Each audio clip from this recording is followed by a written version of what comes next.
We are at the Eastern Sports and Outdoor Show in Harrisburg, Pennsylvania. We decided to come midweek, and the place is crowded, a lot of people, a lot of things to see and do, as you'll see right now when we go out in the open.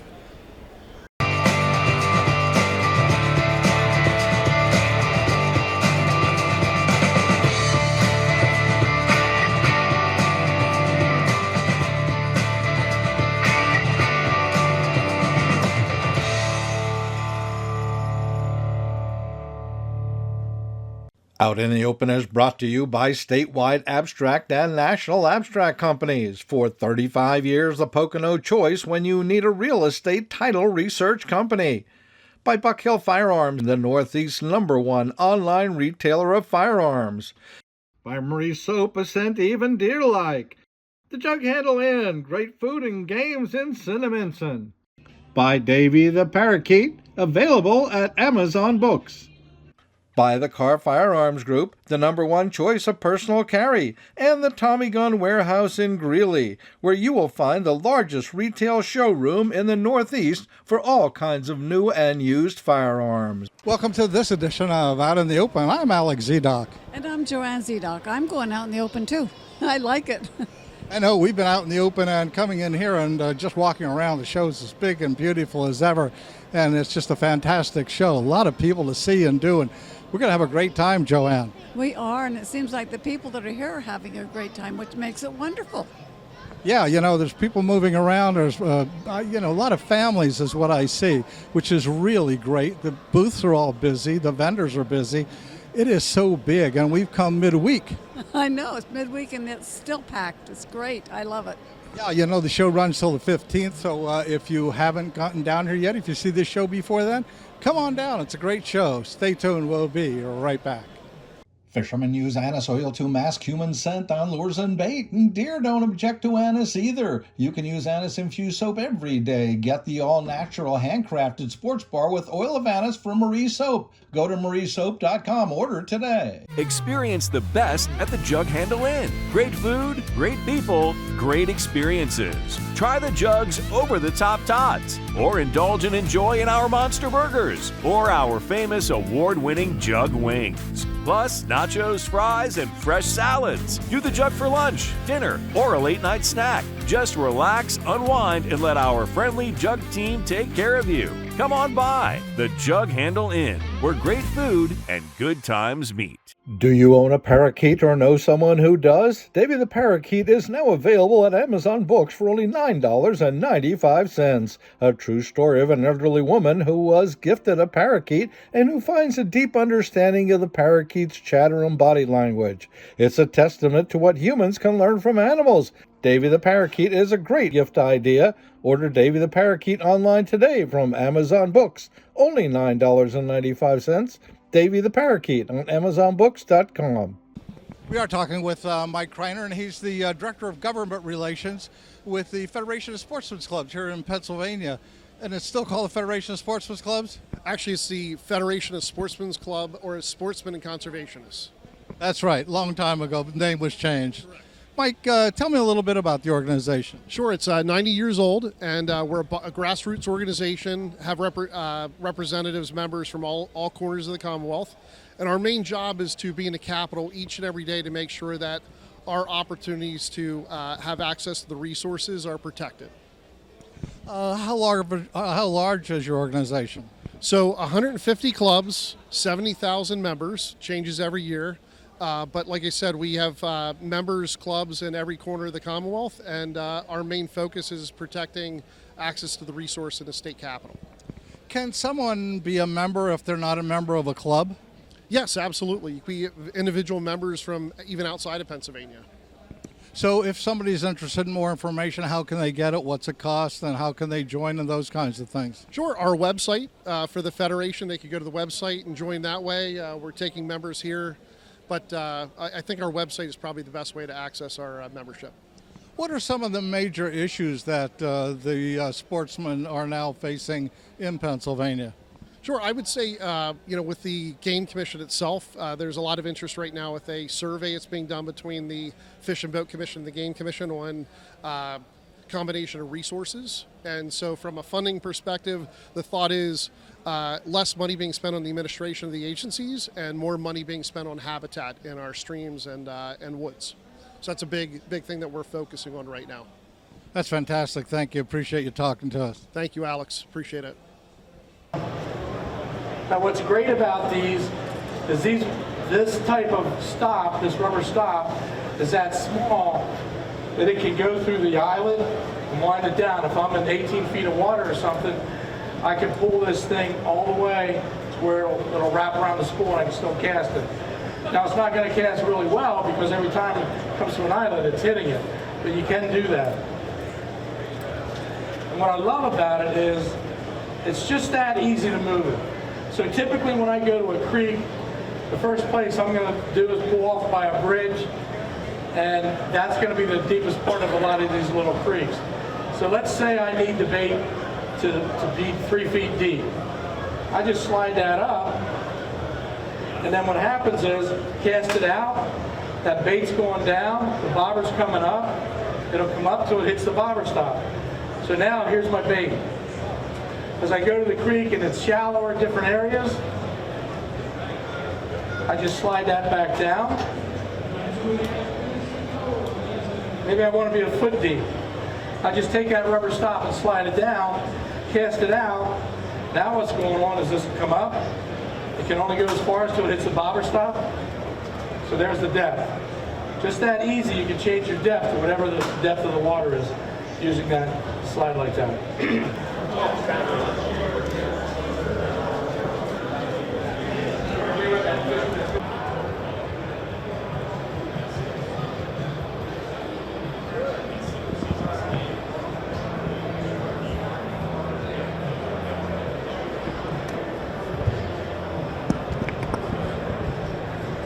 We're talking with Rick Conley, and he's representing archery in the schools in Pennsylvania. Rick, the Game Commission's involved in this whole thing.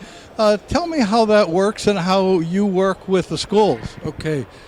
Yes, the Game Commission really sponsors the program in Pennsylvania, and they trained us and certified us to go to the schools and certify in an 8-hour class the teachers who will conduct the classes with the children.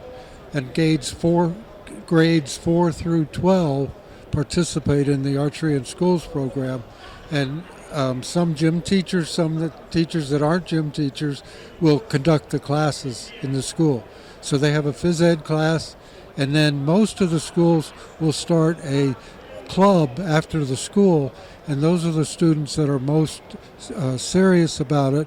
And in about the third week of March, the state national competition will be held at Spookynook, and the teams that practice generally after school will participate in that, and we normally have about 1,000 students. 1,000 students. Now, is this just spread all out through Pennsylvania? The program is national. It started in Kentucky, and it has spread to most of the states. There, over 1 million students participate every year in NASP in their own school. Do we have a lot of schools in Pennsylvania that participate? We do, and I'd be surprised if it's not over 50. So this is a good program, and if people want more information about the program, what do they do? Go to the Game Commission and ask about it? Yes, Kayla is the name of the person at the Game Commission that's in charge of NASP for the state of Pennsylvania. There's a coordinator in every state that conducts the program for whatever organization sponsors it. Fantastic, thanks. Appreciate you talking to us. Okay. We're talking with Mark Fraizier, and he's a chapter chairman in Virginia for the Christian Bowhunters of America. Interesting title. Tell me a little bit about your organization. So Christian Bowhunters of America is founded actually as it's a Christian outreach that tries to engage with archers and bow hunters. And we're just trying to spread the love of Jesus Christ to the archery and bow hunting community. So how big is your organization? So the organization, which started in 1984, it varies. There are members in every state, but right now chapters are probably in about 15 different states. So if somebody wants to start a chapter, I mean, anybody can start a chapter? Absolutely. It takes 4 people to be able to start a chapter. And if they want to start a chapter, they would contact our executive director, Merle Fredericks, at the national organization level. So what are some of the things that you get involved with in your local chapter down in Virginia? Give some people some idea what they can do. So, and to say it the way I say it, I say the beauty of Christian Bowhunters of America is whatever you want to do in your chapter, be it youth hunts, 3D shoots, game dinners, anything like that, as long as you follow the statement of faith of CBA, they let you do what God leads you to do. In Virginia, we focus on the youth. So we try to introduce the youth to archery as well as to the gospel of Jesus Christ. So if people want more information, how can they get it? Do you have a website or some site? We do have a website, so they can go to christianbowhuntersofamerica.org and they can get all the information. Hey, thank you very much, and thank you for such a powerful organization. I hope we could spread the word. Thank you, and God bless. We are in the booth talking with Ruby Ruthless, and Ruby is a member of the Single Action Sport Shooting Society. Is that what it is? SASS? Single Action Shooting Society. And what does that represent? You're all dressed up, and you're a single action. You shoot a single action handgun? Yes, absolutely. So we are the governing body of the sport of cowboy action shooting. So you'll shoot 2 single action revolvers, a lever action rifle, and a side-by-side or pump style shotgun, and you'll shoot all 4 guns through a course of fire for speed and accuracy. So you have these, we don't call them tournaments, but we have these get-togethers at variety of clubs around the United States? Yeah, so we have over 350 clubs worldwide. We're in 13 different foreign countries, and so each club will host a monthly match. In addition to those monthly matches, we'll have state-level championships and above, including regionals, nationals, and worlds. And the requirements are what? What are the years that these replicas perhaps are involved with? So you're looking to mid to late 1800 replicas. As SAS number 7 Hipshot once said, we shoot faithful reproductions of the firearms that never existed. So most of us have a lot of gunsmithing and action work put into those firearms, which make them a little bit different from how they were in that time period, but we get as close as we can to that era.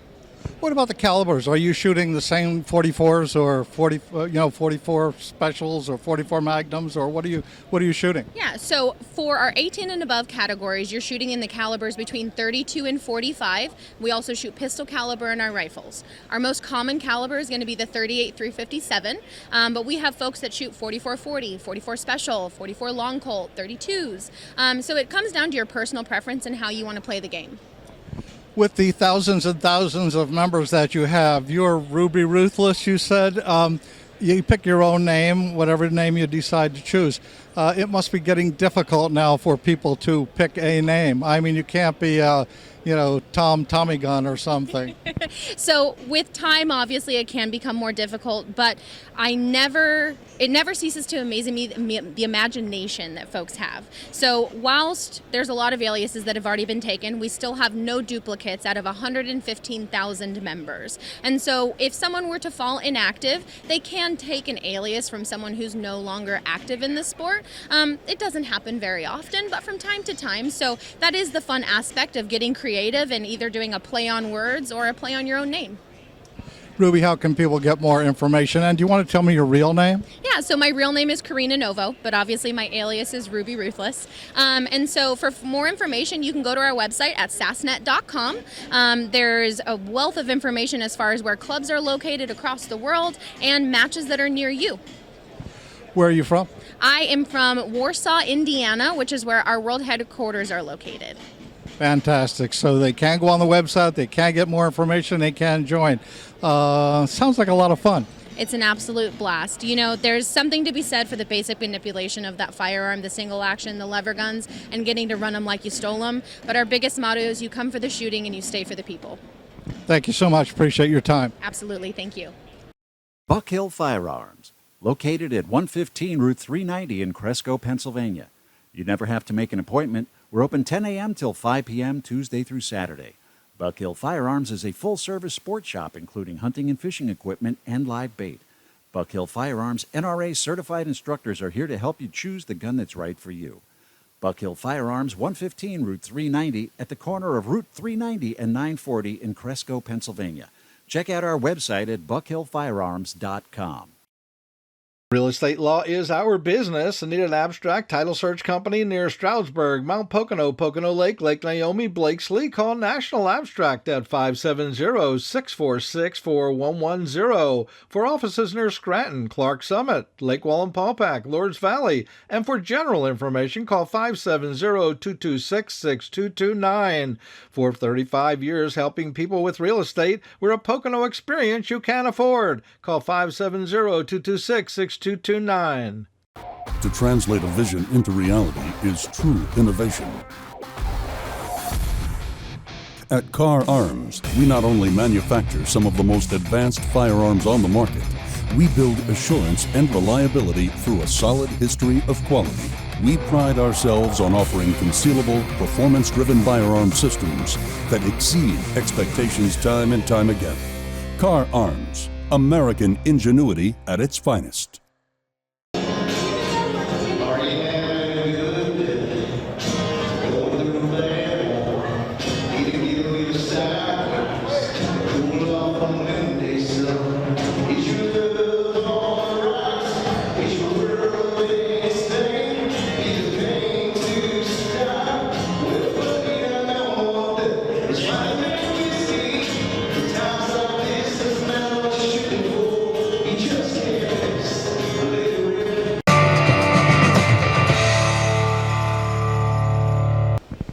Martz's Game Farm, very, very, very famous place to hunt pheasants and other kinds of birds sometimes. So we're talking with Bob Whitsel, and he's been there for, boy, almost since the place started. Yep, 36 years I've been there. They actually started in 1957, but yeah, I'm one of the longest running employees there at the moment. So tell me a little bit about Martz's Game Farm. Now, you've got over 1,000 acres there, and you have some pretty nice hunting territory. Yeah, there's a lot of cover. We plant specifically for pheasant hunting, sorghum, switchgrass. We have some wood lots, hedgerows, just everything you need to hunt and harvest pheasants. All right, now I know if experienced hunters, Joanne and I have done this in the past, but inexperienced hunters, somebody who wants to get into hunting or just hunting a little bit, is that a possibility? Can they come there and say, hey, I'd like to learn how to pheasant hunt a little bit? Oh, yeah. We get people that, have never shot a pheasant before. In that case, it would be best to get one of our dogs and handlers. And, the handler would definitely, take you under their wing. A lot of safety, we give a safety talk. And, just ensure that you have a safe, productive day. And it's a great place for young people to start. So if somebody shows up there and they're experienced hunters and they want to hunt some birds, tell me what the procedure is, because a lot of people don't know what it's like to hunt on a preserve, for birds. So what do? They get out of their car and they've got their shotguns. Yeah, I mean, you make a reservation ahead of time, come to our clubhouse. Morning hunts usually start around 8 o'clock. You would come in, sign a release form, talk to the secretary on what you're looking for as far as amount of birds. And then, if you had a dog and a guide, you would have a safety speech. We definitely recognize all of the Game Commission rules and laws, like, orange head, chest, and back, guns plugged. From there, the birds are released that morning, and the guide would take you out to a designated area, parking area, and you would go from there, and hunt the fields, sorghum fields, switchgrass, and that would be about it. So when somebody shows up there and they're going to hunt, they're hunting in their own particular plot of ground? Oh, yeah. We have, at the moment, 18 different areas, ranging different sizes of acreage, anywhere from 5 acres to 40 acres of acreage. And, everybody knows their boundaries. We keep things as safe as they can be, and we've had very few accidents in 40, 50 years of hunting there. That's fantastic. So now I've got a situation where I've got maybe a guy and he wants to bring a child to hunt, a boy or a girl. How does that work? Well, we would, most times when you're going to bring a young person, there's a guardian or adult there. And, we would recommend more or less that they are of age to hunt in Pennsylvania.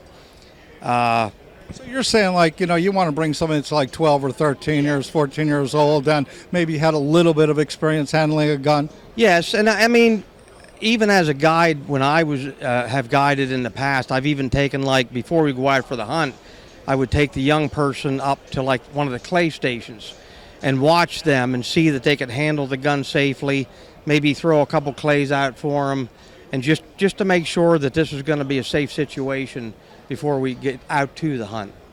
So if I come there and I want to hunt and I say, okay, I go through all of what I need to go through, and I say, okay, I want 6 birds. So you put 6 birds out, or do I just go out and they're already there? Well, no, there is some residual birds out there, but we would release what you want. You pay for what is released. We can't rely on your shooting abilities. But there's times where, if you have 6 birds out there, you might see 8, you might see 9.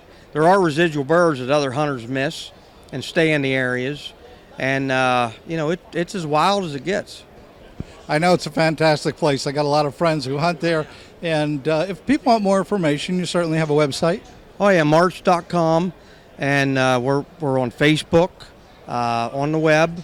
And there's an 800 number. Open 6 days a week. Fantastic, Bob. Thank you so much for the information. I appreciate it.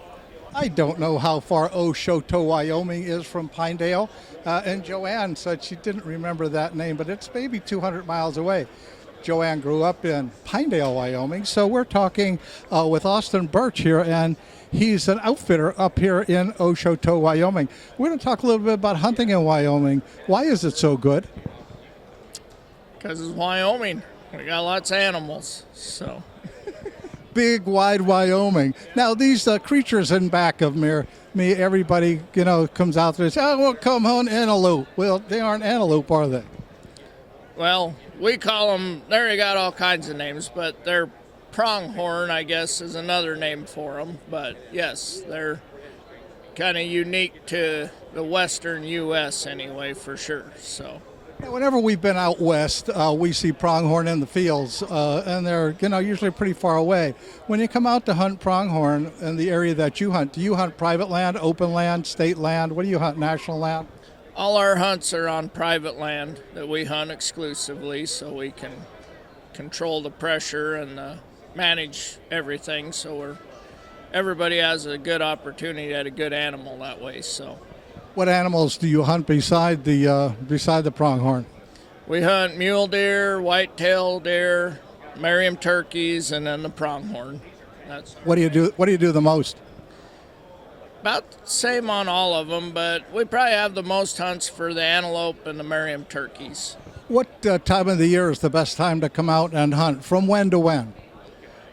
It just depends what weapon you're wanting to use, but our rifle seasons are the 1st of October basically through the 20th of November, and archery's September, end of August, September. So, how far in advance do people have to sign up for a hunt?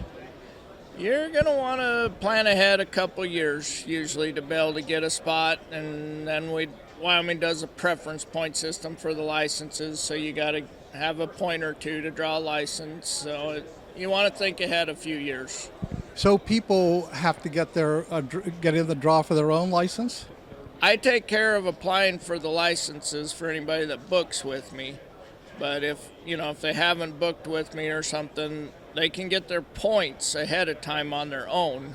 Just go to the Wyoming Game and Fish's website, and you can just buy the points online yourself. So, if somebody's interested in more information, do you have a website?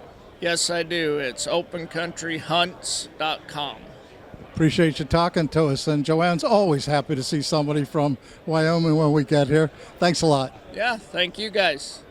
All right, we're back among our friends here. A lot of people stopping in this booth with all this fantastic taxidermy, but there's so much to see and do. And boy, if you want to hunt, fish, boat, camp, you want to take a trip, you want to go on vacation, what a place to come to get all that information. We've seen a lot of that. Oh, I know. I feel like I've been on vacation in all these different booths because the animals are different and the people are different. It's been great. Seen a lot of old friends, a lot of things to do. We hope you enjoyed the show. We always enjoy coming down here to the Harrisburg Show, the NRA Show. And if you missed it this year, plan for it next year. We're going to be here again next year, but we're going to be somewhere during the year. We're going to be out in the open.